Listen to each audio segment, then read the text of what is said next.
Okay, good morning, everyone. Thank you so much for making it out here early this morning.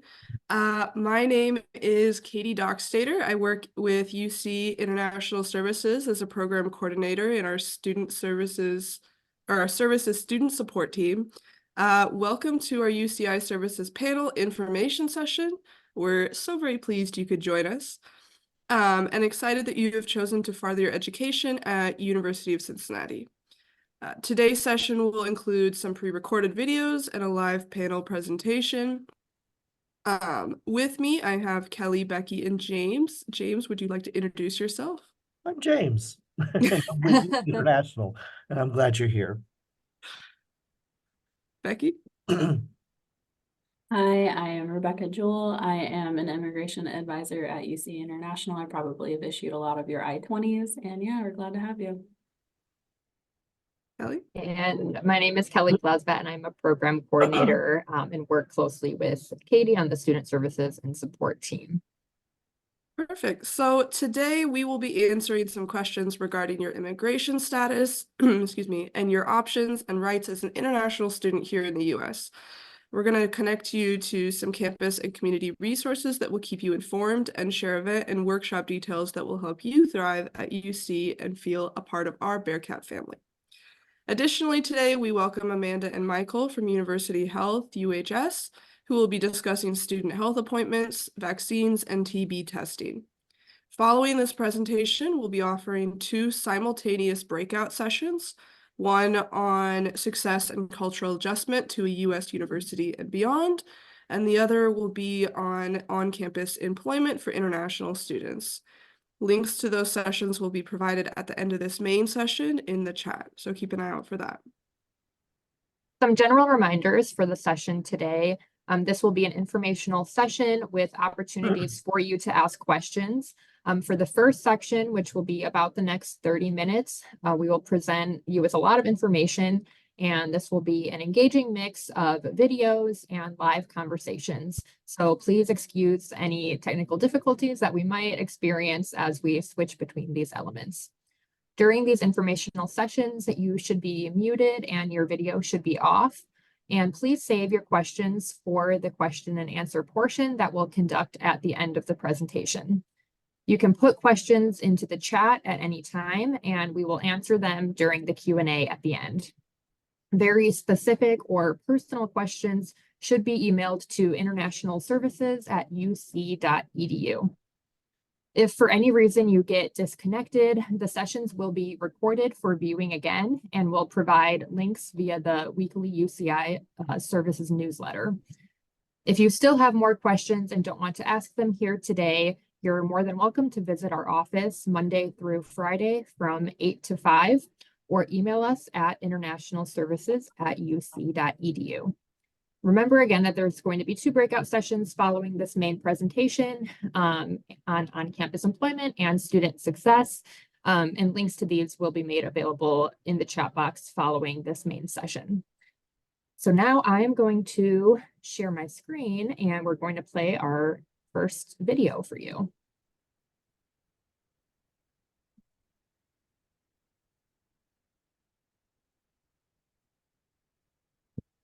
Mhm.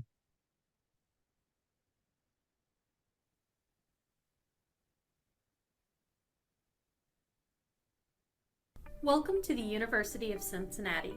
Can you hear As this an okay? international student, you are a valued member of our Yes. global community here at UC. Today, we're going to introduce you to a little bit of your home away from home, UC International. UC International is comprised of 3 units: planning, study abroad, and international services. Everyone is here to help you throughout your educational journey at UC. UC International is on the 7th floor of Edwards Center 1. Whenever you have questions or concerns, you can always find help here. My name is Ron Cushing, and I'm the director of UC International Services.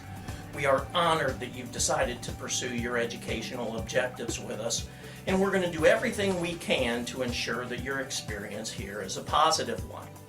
You need to understand that the challenge you are about to embark upon is going to be a difficult one, but it will also be rewarding. Our office is going to help you meet those challenges and obtain those rewards. You should know that you're joining a very large and exciting international community. You're going to be part of more than 3,000 enrolled international students from more than 100 different countries from across the world. UC International Services is responsible for making sure that you understand all the rules and regulations that you need to follow as an international student and providing you with the proper authorizations along the way.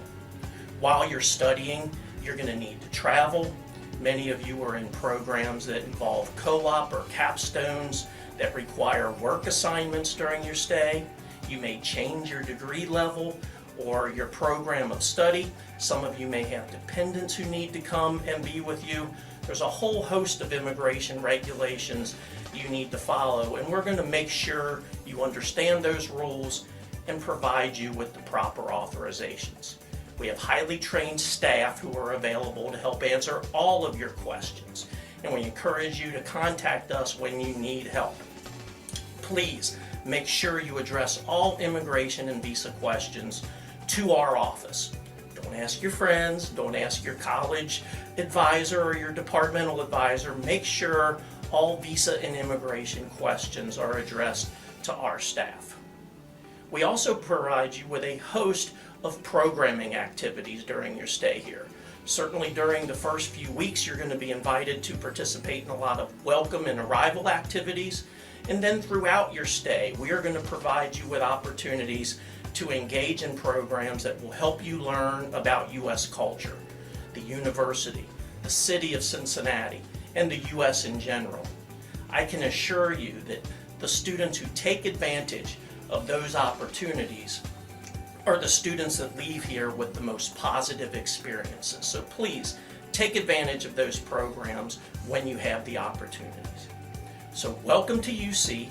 We look forward to helping you obtain all of your personal and academic objectives. UC International can help you with immigration advising and student support throughout your degree program. Now, let's check in with some of our international advisors and learn about keeping up to date with your visa. Again, welcome to Cincinnati. We're excited to have you here.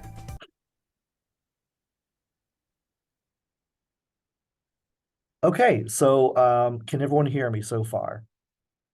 Great. Okay. So again, welcome to UC, and we are very excited that you've come to the University of Cincinnati to pursue your goals. My name is James. I'm with UC International Services, and we want to explain a little bit about what we do here in our office.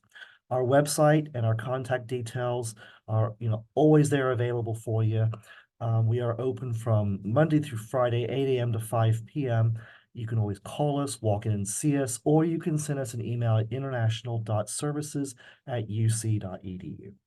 Becky? Sorry, I wanted to put the website in the chat there. Okay, so you will find that most of our services start with iBearcats Global. Before arriving on campus, you've been logging in using the new student /scholar button, which asks for your M number, PIN, and date of birth. It's extremely important that you complete the new international student checklist immediately after arriving in the US. This is how we process your immigration record, and not completing it could put your status in jeopardy. Likewise, it's a requirement of your immigration status to keep our office updated with your local address and phone number. Excuse me.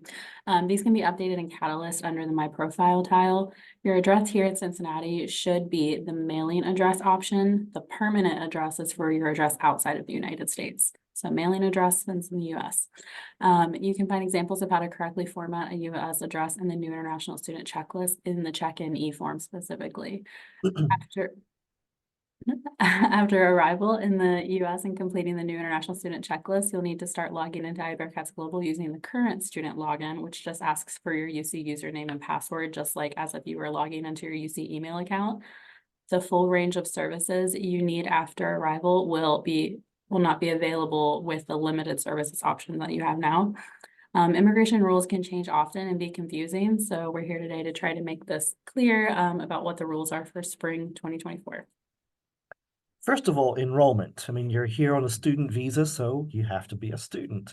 Now, if you are an undergraduate student, you must be enrolled for at least 12 credits. If you are a graduate student, you must be enrolled for at least 10 credits to maintain your immigration status. That is per semester.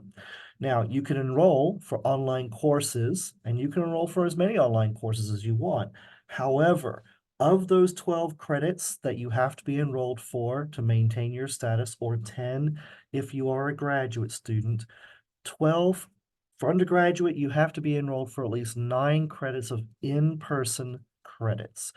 If you're a graduate student, you must be enrolled for at least 7 credits of in-person classes to maintain your immigration status. When you look in Catalyst, you're going to see a lot of categories for each course. You may see something called PD, which is partially distance. That is counted as in person. Sometimes you'll see a notation for MD or online. MD means mostly distance. This is considered an online course. So again, 12 credits for undergraduate, 9 must be in person. 10 credits for a graduate student, 7 must be in person. If at some point you discover that you need to take fewer courses because maybe you're experiencing an academic struggle or you have a medical situation, please contact us. There are certain reasons why the Immigration Service will allow you to register for less than full time. But you gotta come and see us and get that permission first, which you can apply for through iBearcats Global before you drop your courses. If you drop your courses, you're out of status until we give you that permission to do so. Your I-20 identifies who you are and what you're doing in the U.S. So for example, it shows what school you're studying at, what degree you're pursuing. It also tells you and us how much time you have left to complete that degree. If you are going to change your plan, go for a different major or degree level, or if you need more time, you will need a new I-20 for that. And most of these things can be requested through iBearcats Global. If you're not sure which forms to use, definitely reach out to us so we can tell you which ones to use. This is especially important if you need more time. You have to submit the extension request before your I-20 expires. Keep in mind, however, that it's okay for your F1 or J1 visa stamp and your passport to expire. You're not required to renew your visa while you're inside of the US, but if you travel outside of the United States after it expires, you will need to renew it at an embassy or consulate, preferably in your home country. You cannot renew the visa inside of the US. Your passport, however, can be renewed at your home country's embassy or consulate in the US, and you should always keep your passport current. Travel signatures. Now, some of you may want to go home for, spring break that's coming up or the summer session that's coming up in May. And this means you'll need a travel signature on your I-20 or your DS 2019. Right now, if you look on page 2 of your I-20, you'll see that it's blank. There's no signatures, no information on there. On your DS 2019s in the bottom right-hand corner, you'll see a section for travel signatures. That will also be blank right now. And so if you want a travel signature because you are going to be making a trip outside the US, you'll need to go to iBearcats Global and submit the travel signature request e-form. Just like other requests, all our requests take 5 business days, and Saturdays and Sundays are not business days. And so please plan ahead. If you've booked your flight and you know when you're leaving and coming back, go ahead and submit the travel signature request at that time. Don't leave it to a day or two before you leave because we may not get a chance to do it before you leave the US. On-campus employment is something you may be interested in as an F1 or J1 student. You can work on campus up to 20 hours per week in the fall and spring semesters and more than 20 hours per week during summer, spring, and winter break. When you've been offered an on-campus job, whether it's a UC office or a non-UC employer, such as food services, please log on to iBearcats Global and submit the employment eligibility verification / onboarding e-form, and we'll help you complete the hiring process. OPT and CPT are types of off-campus work authorizations, and these are to help you obtain practical information or practical experience for stuff you're learning in your programs. Most of you will not need these or even qualify for them in your first year of study. But as you get further into your career, we have details on each located on our website and on iBearcats Global. Yeah, and sorry, you all done there, Becky? All right, didn't mean to interrupt. So taxes, this can be really confusing for Americans, let alone everybody else. And so the basic thing you need to know right now is that everyone is required to file a report each year they're physically present in the US as an F1 or a J1, even if you didn't earn any money that had to be taxed. And so we'll send out information about that in later in January and February if you were physically present in the US in 2023. If you arrived in 2024, you don't have to worry about that this year. Also, if you are going to work on campus at some point, we'll send you details about how to make sure you're being taxed correctly on your income. So always keep a good eye on your UC email account for important information. Now, we are hopeful that everything is going to go smooth for you this academic year, but if you ever struggle with anything, or if you got a question of an immigration nature, or you'll be traveling overseas, or you just have some general concerns about where do I find what on campus, please let us know so we can help you. And again, these rules can change at any time. So while other people on campus who have been here for a while may be helpful, they may not have the most up-to-date information. And so if you ever need something addressed from an immigration perspective or a tax question, please let us know. And with that, I'll take you back to Katie and Kelly. All right, I am going to play the next video.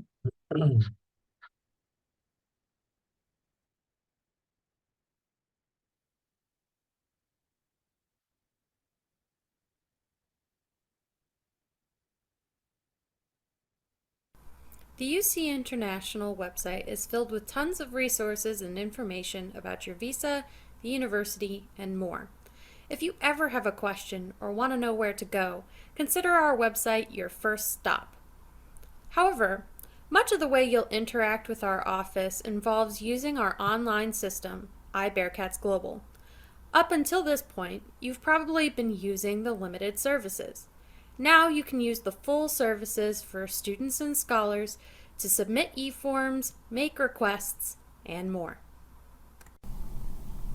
Now, let's hear from an international student about their experience working with UC International and their experience getting involved on campus.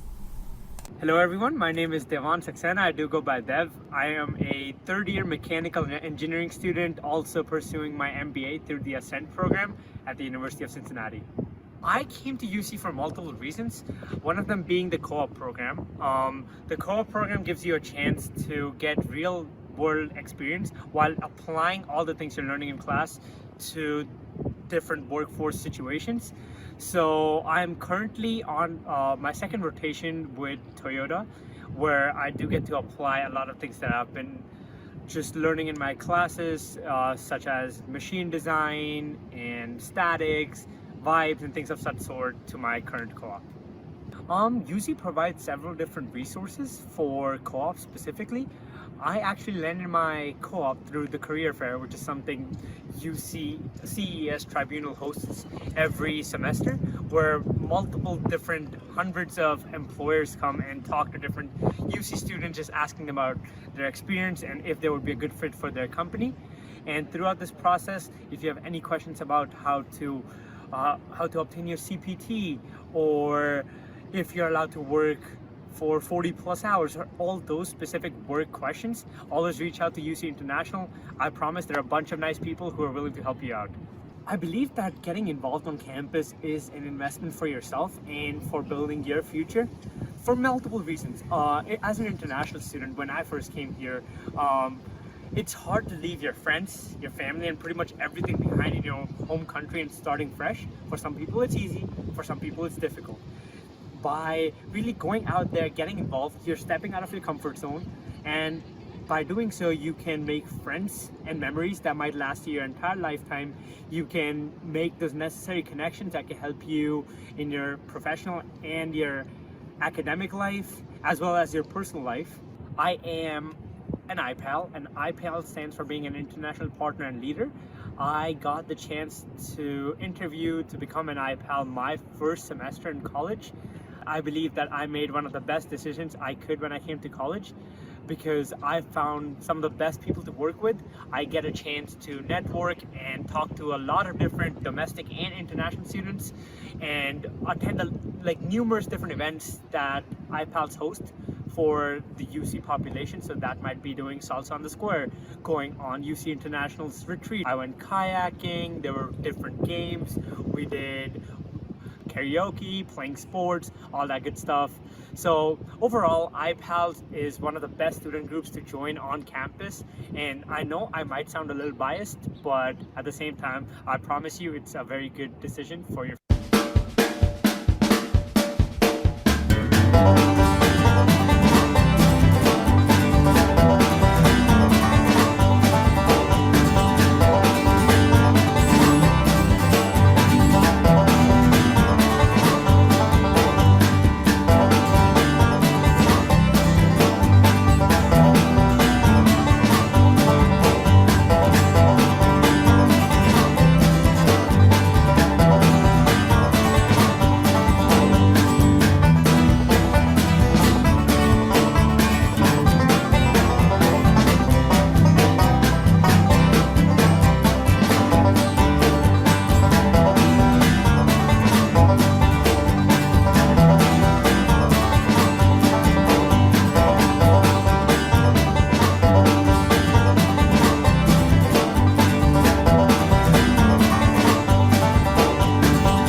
That banjo music gets me every time. It's always like a jump scare.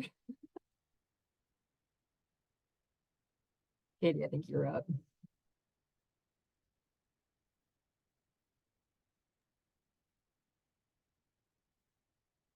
I think, Kelly, that's you. Okay. Sure. Either way, we work for, so Katie and myself work for UC International Services, and are here to provide social and academic support so that you have a holistic, positive experience at UC. Our team includes the two of us, as well as our assistant director, Lori, and one graduate assistant. We will communicate with you through Instagram, Facebook, and Get Involved UC, as well as our biweekly newsletter. If you aren't following us on social media, we encourage you to start today. The newsletter will show up in your UC inbox on the first and third Tuesday of the month, and Katie oversees mailing that newsletter. And it includes immigration updates and UCI event listings. Campus and community resources and events will appear on the first Tuesday of the month. And you should read it thoroughly each week. There's a lot of information, but it includes really good ways to get involved. Events, workshops, and meetups this semester happen in person pretty much every week, and information on how to attend events and access resources will be shared via social media, Get Involved UC, and that newsletter. As Dev mentioned, our student group, the International Partners and Leaders, or IPALS, focuses or includes both domestic and international students, graduate and undergraduate students. And they are on hand at all of our events to extend a peer-to-peer welcome and are available for your questions. So feel free to reach out to them at any time. They are a great resource. And you should be able to identify them by their IPALS t-shirts and their smiling faces. UC International also focuses on providing academic support for international students. So I serve as the academic support liaison for UC International. So I can help you connect with your academic advisor or professors, provide academic workshops on topics that you might be unfamiliar with, and connect you to campus resources to ensure that you are successful academically at UC. I would like to encourage you to reach out to us with any questions and remind you how you can get in touch. Again, our office is open Monday to Friday, 8 to 5, and we are located in Edwards Center 1, Suite 7148, up on the 7th floor. You can call us at 513-556-4278, and we'll also put this in the chat, or email us at internationalservices@uc.edu.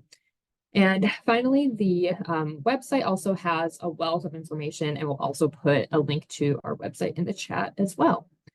So we're going to kick it over now to University Health Services. Hi, I'm going to try to start my video. Hi, everyone. My name is Amanda Donor. I am the program manager with University Health Services. So I'm going to go over briefly just some general information about UHS, the services we provide, what we can do for you, how we can serve you. And then I'm going to get into information on our immunization requirements and TB testing requirements. And then our medical director, Dr. Holliday, is going to kind of take it from there and go over some more kind of general health and wellness tips and advice and things like that. So let me share my screen.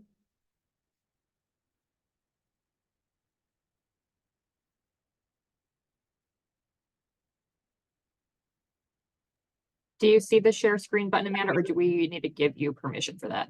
I do see it. Can you guys see my screen now? Yes, we can see it. Great. Okay. I'm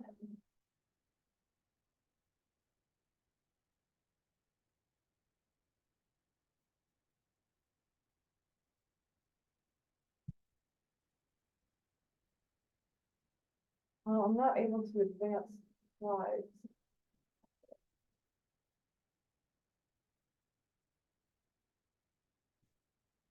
Can you guys see this? Yes, we can. I might just have to do it this way. Okay. So, like I said, we are University Health Services.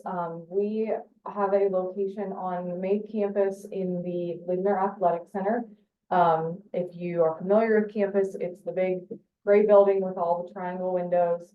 It's right next to the Nippert Stadium. We are here every day, Monday through Friday, 8:30 a.m. to 5 p.m. We are not here on the weekends or during the evenings. And we are by appointment only. So we're not a walk-in clinic. You do need to call to make an appointment. As far as our services provided, we provide a variety of primary care services. So that includes both sick and well visits, women's health. We provide all kinds of immunizations and everything that you will need to complete that requirement. We offer mental health services. So that includes both counseling and psychiatry. We do have a lab on site. So that's for things like blood work. We do offer dermatology. We do have an on-site pharmacy, so you can get prescriptions filled through us.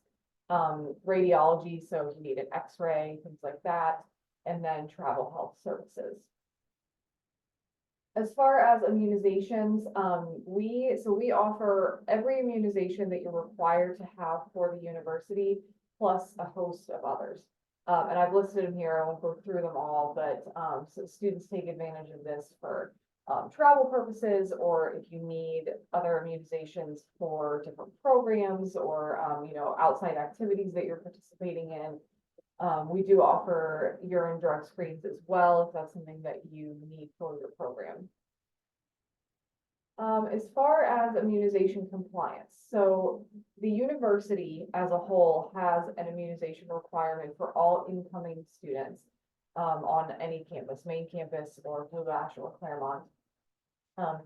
So that includes, for international students, that includes a TB test, hepatitis B, MMR, measles, mumps, rubella, Men A, Tdap, and varicella. So those are the ones that are required. The ones listed below are strongly recommended but not required. So that includes COVID, flu, HPV, men B, hepatitis A, and polio. Why? So the university has this immunization and health screening policy to protect the health of individual students and all students part of the larger campus community. Infectious diseases are of particular concern to universities because of the large number of students living, working, studying together.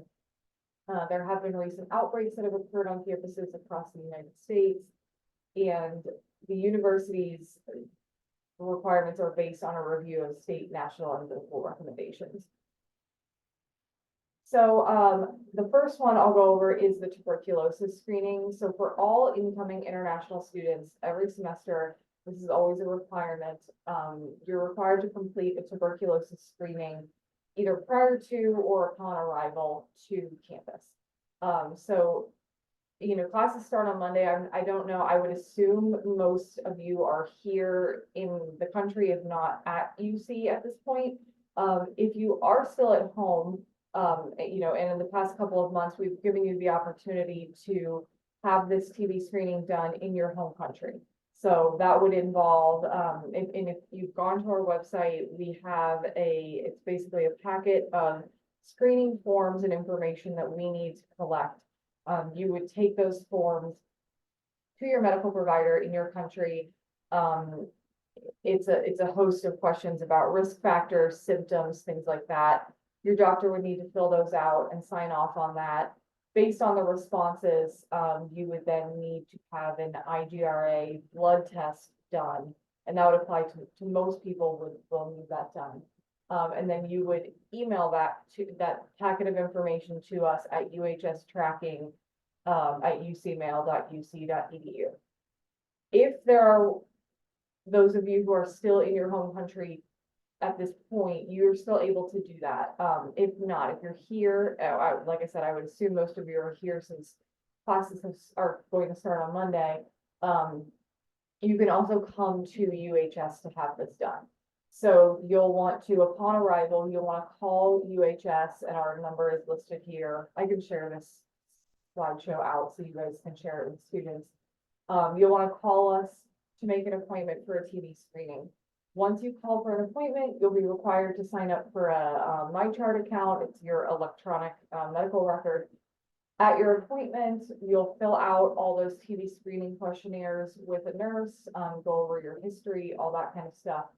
Again, depending on your responses, you'll have a blood draw done to test for latent or active tuberculosis. The deadline for completing this TB screening is January 29th. Which is 3 weeks after the start of classes. And then in regards to the rest of the required immunizations, so again, it's the policy of the university that students show proof of protection against certain communicable diseases. Those are the ones I've listed on the previous slide. We use a system called Bearcats Health app to manage this requirement. You do not have to pay for this process. So you need to upload your proof of immunizations to the Bearcats Health app. You must use the UC standardized immunization form to do this. That is available within Bearcats Health, or it is available on the UHS website. So the process for this would be to review the required immunizations on our website. They're the ones I just listed out. There's 5 of them.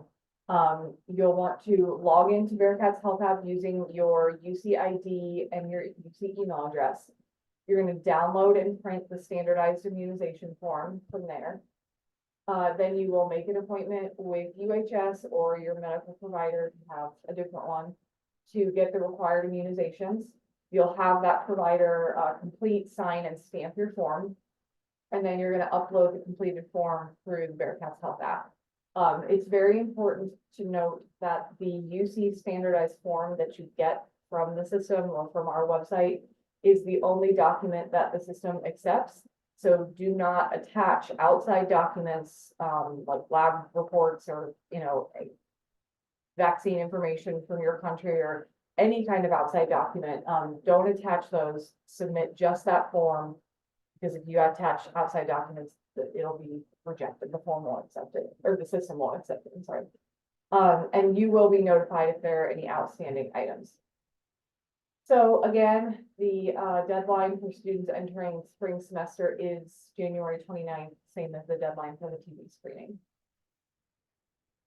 If you do have questions about Bearcats Health app, like if you're having technical issues, having trouble uploading, things like that, you can submit an inquiry through the system and your question will be answered in a timely fashion.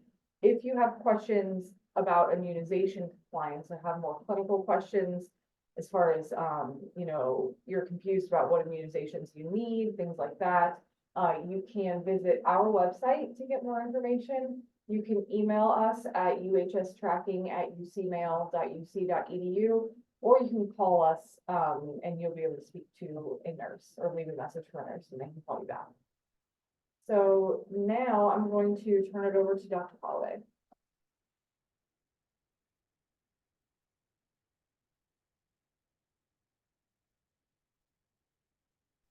Can everyone see and hear me okay? Okay, all right, great. Thanks so much for inviting us and welcome everyone. It's an honor to speak to y'all today. Go ahead to the next one. I wanted to talk about how to take care of your health while you're on campus. Things are obviously, everything's different when you're going to a new place, and I want to talk to you about some of the health concerns that you might need to address. So in terms of getting help, the help you need, what about emergencies? Examples would be when you're having difficulty breathing, even if you're just at rest, passing out, severe bleeding, things like that. When that is going on, you'd want to call 911 or go to the nearest emergency room. If you don't think it's that severe, but you're still quite concerned, you can call us at UHS at the number. After hours and on weekends, you can speak with an on-call medical provider, either a physician or a advanced practice provider, such as a nurse practitioner, using the same number. Next. What about for routine care? So it's not an emergency, but you've got a rash that you're wondering about, or maybe you have an established problem like elevated blood pressure, diabetes, or asthma that needs to be checked out. Give us a call. Also, preventative services, if they're due, things like pap smears or immunizations, please give us a call. Next. In terms of mental health, we partner with other services on campus, including counseling and psychological services, or CAPS, by providing additional mental health resources, including counseling and also medical management, such as antidepressants, ADHD medications, which is provided by psychiatry and our primary care providers. And then in terms of dental and vision care, these are not included on the standard plan in terms of the student health insurance plan, which I imagine all of you have, or most of you have. There are some links here for additional insurance coverage for dental and vision if you want to get that. There are some resources for dental care that are lower costs, and there's a link there to the Blue Ash Dental Hygiene Clinic, where you can get cleanings and x-rays there. And I think I'll send to you all some additional resources on some local dental resources that we give our patients when we see them in the office here. So next, most importantly though, how do we stay healthy, especially in a new place? I put a link there to the UC Student Wellness Center. There's a number of topics there on staying healthy in terms of both body and mind. So please look that up, and I'll talk about some basics going forward. Next. So how do you eat, move, sleep, and connect in a way that helps you be healthy? Next. In terms of staying healthy, eating is very important, obviously. And this is a great quote from Michael Pollan: "Eat food, not too much, mostly plants." So next. So what do we mean by food? Well, real food. You'll notice in the United States, there's quite a bit of processed food. And processed food just means that there's a food that either something was taken out or something or more was put back in it. And here's some contrasting examples of real food on the left and processed foods on the right. The problem with processed foods is that they often add things like sugars that can be harmful, which we'll talk about, and they also often take out things that are quite helpful, including fiber. Next. One thing to remember is that a calorie is not a calorie. So a calorie is a calorie if you're just seeing how much energy is in it in a calorimeter. But in terms of how your body sees it, it is not the same thing. So if you have a glass of orange juice, it's not the same thing as having an orange because there's a lot more sugar in the orange juice because it's very concentrated, and also all the fiber is taken out. And so your body responds to that quite differently. Next. One of the biggest problems with processed foods include added sugars. Here's some examples of different types. On the top is probably high fructose corn syrup there, and different types of sugars that could be added to foods. So how big of a problem is this? Well, anywhere from the average adult in America consumes anywhere from 60 to 90 pounds of added sugar per year. A lot of this is hidden. So sugar is added to foods because it extends its shelf life. It tastes delicious, of course, sugar does. And so that's why it's added, but it's in a lot of foods that you wouldn't even expect. So things that they seem like savory foods, but they've added sugar to them. And go next. And why is this a problem? Well, it looks like a lot of these added sugars contribute to not just elevating your blood sugar, but things like abnormal cholesterol, elevated blood pressure, and then which can go on to cause disease problems such as hypertension, diabetes, things like that. And how impactful this is, there was a study done on children which showed that decreasing their sugar just for a week caused dramatic improvements in a lot of their markers of health, including decreased blood pressure, improved cholesterol, decreased triglycerides, and also decreased fasting insulin. Next. A lot of people ask me about supplements. In general, we want to get most of our vitamins and minerals from our food, obviously, but there are a couple things to bring up with folks. So Cincinnati can be a cloudy place, particularly in the winter, and so many people will need a supplement of vitamin D. Taking up to 4,000 units per day total from supplements and food sources is safe. So in general, most people can take 1,000 to 2,000 units a day, especially in the winter, and that can be beneficial. The other one is vitamin B12. So if someone is a vegan and they are not having any animal sources in their diet whatsoever, it's a good idea to add some B12 supplement. 2,000 micrograms a week should do the trick. So that's not per day, it's per week. Next, eating healthfully is not always easy to do because of cost. So here's some links that you can look into. The Bearcat Pantry, also findhelp.org will show you other pantries. All you do is go on that link, put in your zip code that you live in, and you can see a bunch of different resources, including dental resources and other healthcare resources, as well as food pantries. And then I also added a link on the bottom there for information on eating well on a budget. So there's different strategies such as cooking ahead of time, buying canned goods or frozen foods so that fresh foods don't spoil, and then getting fresh foods that tend to have a longer shelf life. And then next, in terms of staying healthy, moving is quite important. Due to this campus, you're going to move a lot. You're going to walk around a lot. You also want to take advantage of an amazing rec center that we have. I added a resource here that talks about some strategies to get some goals on what type of aerobic exercise and strength training that you might want to be doing in those places. Next. In terms of sleep, this is a great quote from Matthew Walker. He's an author and noted sleep researcher. Sleep is the elixir of life. It is the Swiss Army knife of health, and it's a Mother Nature's best effort yet at immortality. Unfortunately, when people start studying in their fields, often sleep is encroached upon. So I would encourage you all to get at least 7.5 hours of sleep a night if you can. There's a link there to sleepfoundation.org, which will show you how to maximize whatever sleep you're able to get while you're here studying.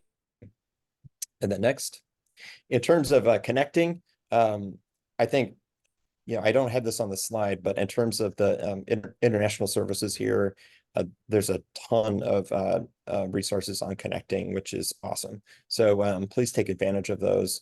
And then there's some of the resources to look at. The Calm app is available to you, so that can help with meditation, mindfulness, things like that.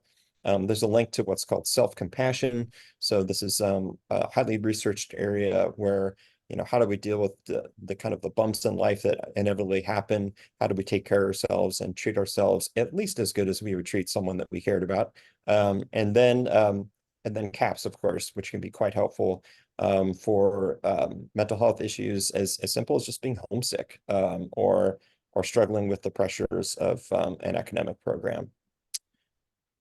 That's Then- it. We just have one Yep. more.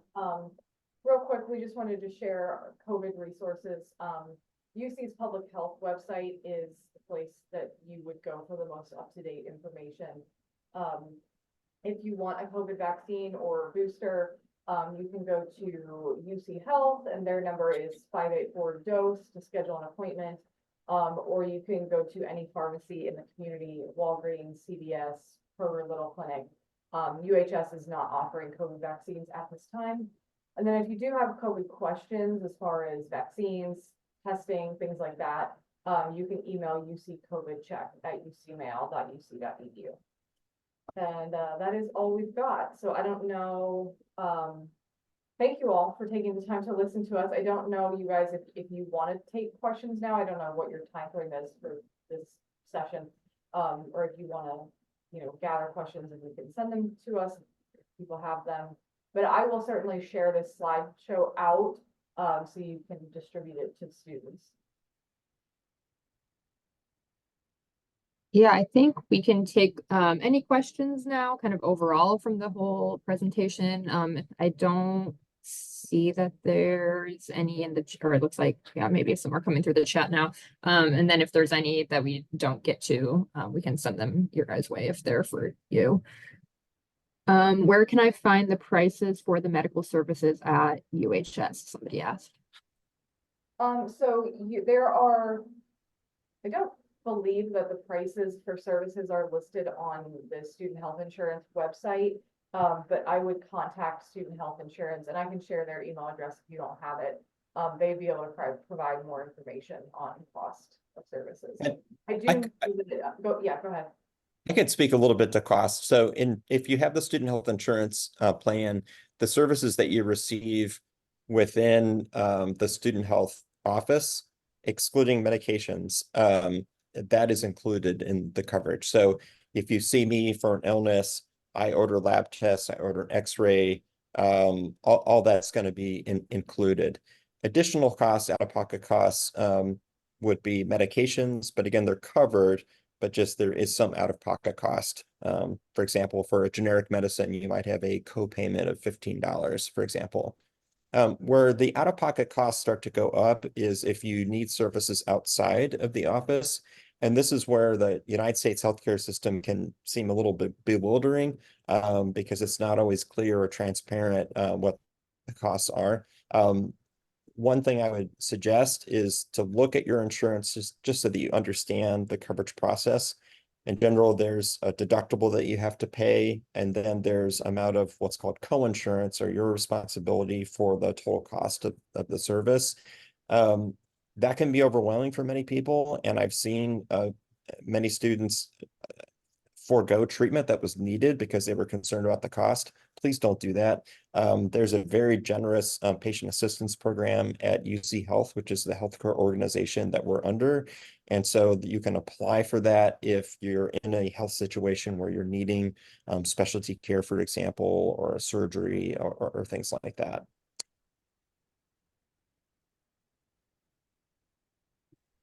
I don't see any other questions in the chat yet. Are there any coverages regarding dental care? So there is only if you get supplemental dental insurance. And there's links to that on this program here or on the slide deck. So if you're thinking that you might need some dental care beyond just a cleaning that you could pay a discounted price through the Blue Ash Clinic, you'd want to get that additional coverage. And then somebody asked, the medical insurance that the university provides covers the UHS costs? Yes, it covers services that are that you would get within UHS. So if someone sees me for their asthma and I get a chest x-ray and I give a vaccination for pneumonia and I do all the visit, all that is included.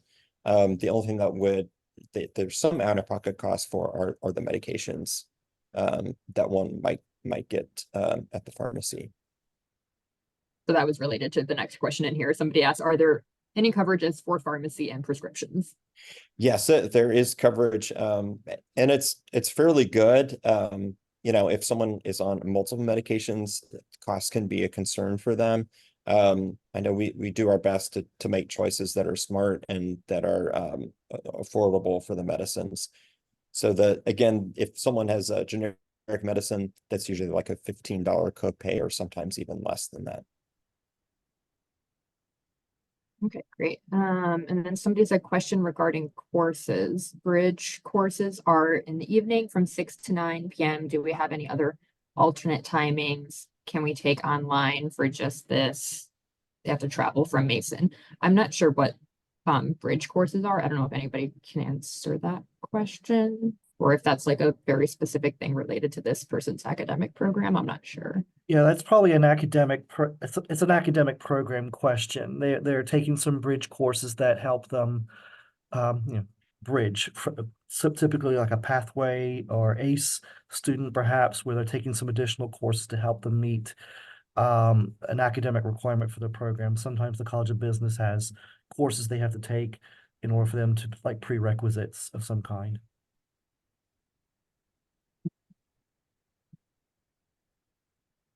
Someone asked, where are we going to get presentation for more details? Do you mean this presentation, the recording? We will put up on our YouTube page and we'll send the link to that out in the newsletter that we mentioned that comes out on the 1st and 3rd Tuesday of every month. So that will be in your inbox in a couple of weeks. Kelly, I can also email you my presentation if that's, and then you can send it out if you want, and because that'll have all the links that Dr. Hall and I shared. Okay, perfect. That's all I see in the chat for now. If anybody has any other questions, feel free to type them in there. Someone said, how can I get my health insurance? Where should I pay for it? That you would need to contact the student health insurance office. They're a separate department from us. I can put their email address in the chat.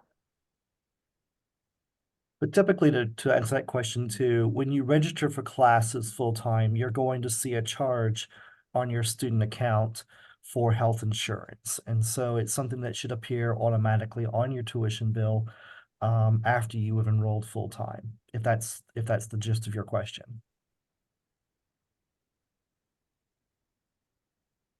I do see one, somebody said if we already sent the TB test and vaccines, but we didn't get any response, does that mean everything's good? So yeah, if you've sent all the TB screening forms and testing results to us via our email, the UHS tracking email, you'll only hear from us if we need further action from you. So we are in the process of gathering them. We've been receiving quite a few over the past couple of weeks.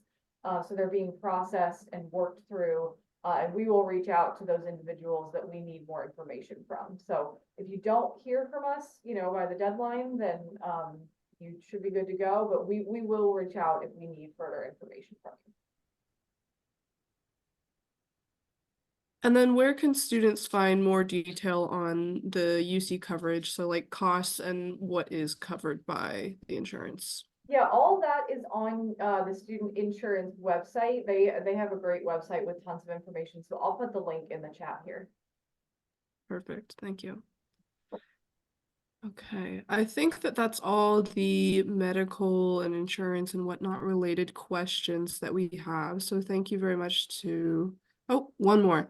Okay, can I resubmit the immunization form because the doctors got the date wrong and the system says incompatible? If you're referring to the Bearcats Health app system, yes, you can have your doctor revise the form to reflect the correct date and you can resubmit a form. Okay, well, if anyone has any further questions regarding this, that email is in the chat and you can send those questions there. Thank you so much to Dr. Holliday and Amanda for coming out today and helping talk about some of this. I think that we will be sending out these slides to everyone who's here, and then like Kelly said, this will be recorded. So I think we're gonna move into some Q&A now. If anyone has any questions regarding not health stuff, so courses, life in US, etc., feel free to drop those in the chat, or unmute.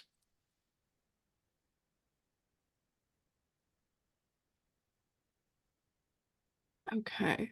And James, I'm just gonna go into some questions. Okay. What happens if my visa expires while I'm inside the US? So if you're talking about the visa stamp in your passport, that is allowed to expire. It's not your permission to stay in the US. And so if you're here for a number of years after it has expired, that's fine. As long as your I-20 or DS-2019 has not expired and you're still involved in the activities listed on that I-20 or DS-2019. That is your permission to remain in the US. At some point, if you're outside the US trying to get back in, and your visa stamp has expired in your passport, that is when you'll need to go to a US embassy to apply for a new visa to be put back into your passport. Unfortunately, this cannot be done in the US, and it doesn't need to be done while you're in the US. Okay, a question in the chat asked, how can I be part of iPals? And I can go ahead and answer this one. So iPals, we host a variety of events throughout the semester, and those events are free to attend for all students, so you can just show up, attend. But if you're interested in applying to be an iPal, we recruit for that once a semester. So during the month of March, will be this spring. So what I would recommend is just showing up to some different iPal events, getting your face known, and then when recruitment comes around in March, you can apply through that. And that will be a recruitment process, so a little interview and all of that. One person asked, how can I take the UC bus that leads to campus? Where can I buy a ticket? Is there a map of where the bus stops? I can go ahead and answer this as well. So there is a UC shuttle, and there's an app for that. I have it on my phone. I think it's the Translock app. And so you can track the UC shuttle through that, and that has a set route, and you can see the maps and what's closest to where you're living and whatnot. There's also the Cincinnati Metro system, and that similarly has an app. It's the transit app, and so you can Google Cincinnati Metro app, and you can buy passes on there. And what I would recommend for that is I would recommend there's the UC Metro program. So basically when you register for that app, sign up with your UC email. And then a few days later, you will get your account approved or verified. I can't remember what the word is or the process, but then you'll be able to purchase bus passes at half off. So a full 24-hour pass would typically cost $4, but if you are on your UC account and you show your ID to the bus driver, you can buy a pass for $2 for a whole day. It's basically $1 per ride. Also, you can get that as well. And that also, if you just plug in your location, it'll say what kind of bus routes you need to take. So the app is super helpful for both the UC shuttle and the Cincinnati Metro system. Another question, this one for you, James. How do we get our social security number? Yeah, great question. For those of you who don't know what that is, a social security number is a US government identification number used for payroll and taxation purposes. Now, many employers, many landlords, lots of utility companies will ask people for their social security numbers when they're setting up an account or some kind of contract. Legally, they don't really shouldn't be asking that question, but they do. It's become a very common ID number, even though it's really a tax ID number. And so the only way to obtain a social security number is to be employable or employed by somebody. And so if you do find an on-campus job, and whether it's with UC or with one of our companies that's located on UC's campus, because remember, you can't work off campus, you can only work on campus, you'll let us know. We have some onboarding e-forms in iBearcats Global.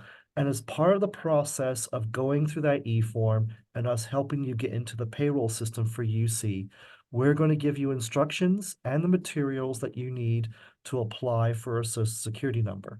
Once you have those materials, you'll have the instructions on how to apply, and then you obtain one. And then the social security number is good for life. So even if you're here for one semester and you go home for 50 years and come back and as an employee somewhere in the US, that social security number is still yours. And so find a job first on campus, and then we can help you apply for one. If you are not finding a job on campus, but there's something, some company, agency, electric company asking for a social security number, you just simply need to tell them you don't have one, and that they will have to create an internal account number for you for whatever purpose it is that they're looking for. Okay, there's a lot of questions coming in. Okay, so can we work off campus near our residence? No. So off-campus employment is not permitted unless you have a work permit.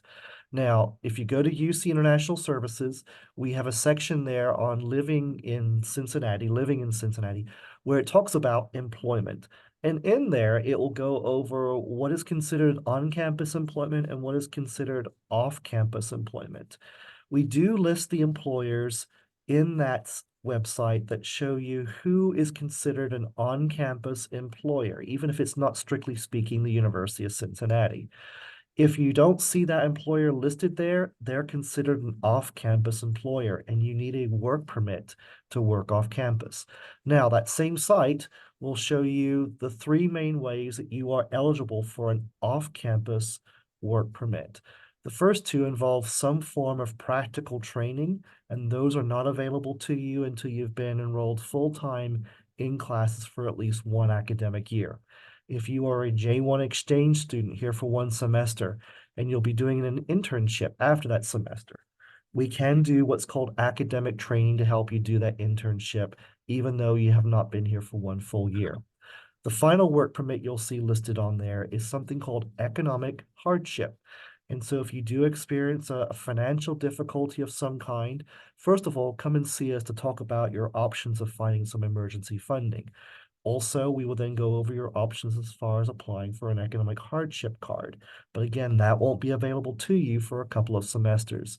So if you are looking for on-campus employment, great. You know, we have some listings of where you can find on-campus employers, and you can find out if they have any jobs available. But if you're looking for off-campus employment, don't do that yet. You're not eligible. And if you are working off campus without a work permit, that is a violation of your immigration status that cannot be fixed. And so you will be sent home if you are caught by the Immigration Service. You will find some students here who are working off campus, doing some very odd jobs. They perhaps do have an off-campus work permit already. They may not be able to tell you, or they do have one. Some may be working off campus illegally, and so they do run the risk of being sent home because they do not have a work permit. So I'm here just to stress to you that if you find jobs near where you live, off campus, unfortunately, you can't work in those jobs until you have an off-campus work permit. But we do have several jobs on campus that are normally available for students to fill. Okay, perfect. Next question. I think this is one that I can answer. I don't have my Bearcat ID yet. Can I still attend the events in the coming days? Yes, I believe so. Any events through our office, at least, UCI events or IPULSE events, we typically don't really check IDs or whatnot. You just kind of come hang out. So that should not be an issue. Another question about the UC shuttle. Is the UC shuttle free? It is free. I think there was some confusion when I said metro and shuttle, but the UC has a free shuttle system, and you can find more information. I'll put the website in the chat, but they have a set schedule that the shuttle operates on. And so there's some special hours for that during holidays and whatnot, but there is a kind of regular shuttle schedule that operates on. So there's a number of routes. And so basically you just find the shuttle stop that's closest to you. You wait for the shuttle to come around. You can track it on the Translock app. Let me put the name of that. So you download that app and then you'll be able to see where the shuttle is going. What questions do we have next? Where can I check iPal's events? Should I check my email? Yes, so we have social media that we post on regularly. We also have the UC International newsletter that we talked about earlier. We share information for all of our events through there as well. So both of those are good sources. There's also, if you're just trying to find campus-wide events, maybe you want to get more involved with some different organizations, maybe interest or academic based, there's also Get Involved UC. And that is how you can find all of the different orgs. So we have our organization on there, but also if you're trying to get into some different clubs or organizations, those student groups will be posting their different events and meetings and whatnot on that website as well. Also, if I can jump in there, Katie, for a second. Yeah. If you're from a country that's not well represented here at UC, so for example, if you're from India, there's over 1,000 students. And I think the example I used yesterday in another orientation was Ghana. You know, maybe there's only 10 students here from Ghana, and maybe you're from Ghana. If there's no student organization that you can find that's listed for your particular country, let us know. We can offer to send out a message to that particular country, those students from that country, to say, hey, we've got a new student from this country and they're looking to make friends from their home country. And so if you're from a country that's not well represented, send me an email. It's james.tenney@uc.edu. I'll take a look at that and I'll offer to send out your contact details to that particular group of students here on campus, and hopefully we can connect you with those students as well. Okay. James, what time are we trying to end the Q&A by? Do you know? Just because we have questions that we want to get to, but I don't want to keep Kelly and Andrea waiting too long. Yeah, I think we're ending at 9:45, so we got a couple more Okay, minutes. so we have a few more minutes. Okay, Yeah. perfect. Another question regarding Social Security. Regarding the Social Security, can we apply for one without an in-campus job? No. Okay. Where should I apply for on-campus work? Okay, great question. If you go to UC International Services, we have a website there, of course, and on there is a Living in Cincinnati section. And when you click on that, there is an employment section.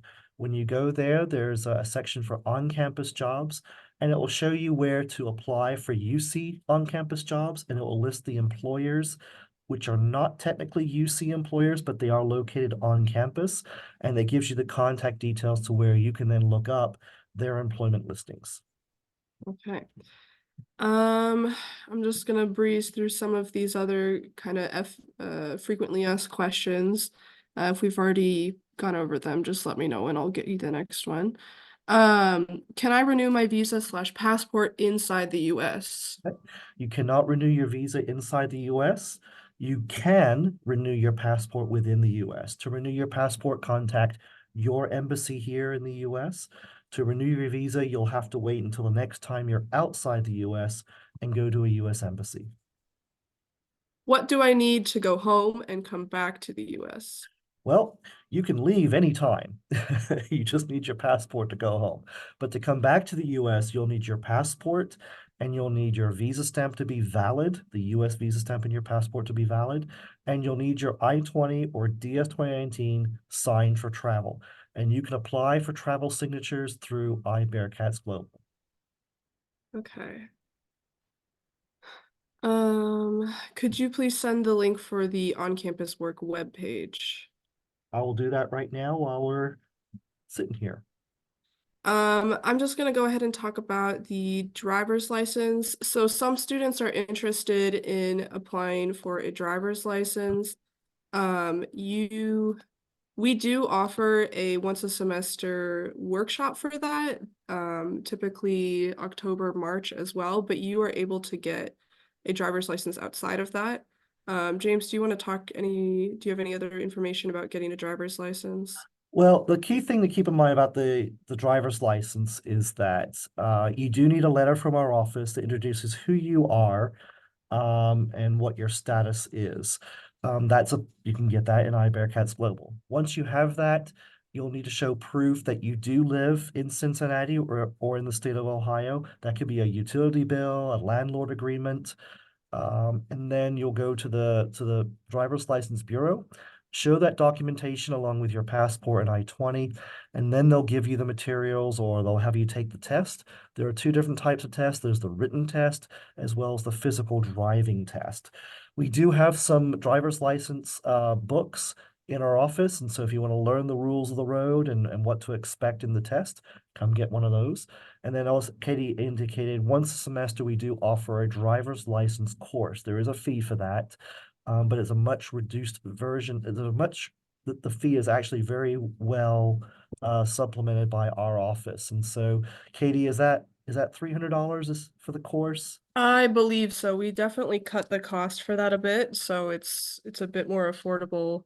I'm Right. having trouble remembering the exact amount. Okay, but either way, it's half off what you would pay on the outside for a driver's license course of similar nature. So pay attention to that in our UC International newsletter. One more real quick question about the cars. Can we rent a car in the US even if we're under 25? Oh, I believe you can, yes. What you may encounter though when you do that is Fees. More increased, fees. yeah, more fees. There'll be an increased insurance charge.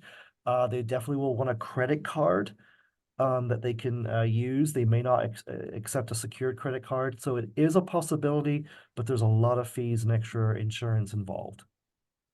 Okay. I'm gonna go ahead and cut us off there just so we have time for Andrea and Kelly to fully go through their presentation. So I'm gonna now put into the chat the breakout rooms. So again, we're offering two sessions. One is on-campus employment for international students. It's that one. And then the other one that we have is success and cultural adjustment in the classroom and beyond. So we're gonna go ahead and start those sessions now. If you have any further questions, you can go ahead and reach out to our office. I'm going to put our office's information into the chat. But thank you so much, everyone, for coming today. Hopefully you got some questions answered. And feel free to reach out to us with any additional follow-up questions or any specific case questions. But good luck on your spring semester coming in. We're really excited to have you here and we're looking forward to helping you go far. Yes. Thank you everyone for attending. I encourage you to attend one of the breakout sessions. Those Fourth will be and helpful. attend, yes. Mm-hmm.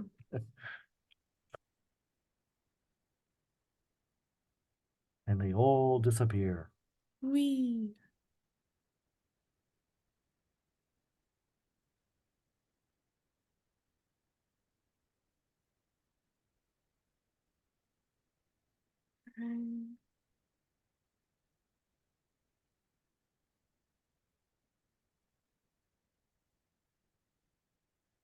Oh, and our faces are getting bigger.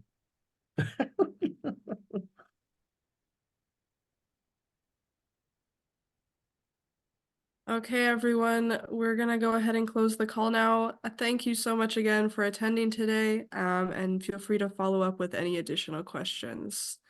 We'll see you soon. Bye-bye.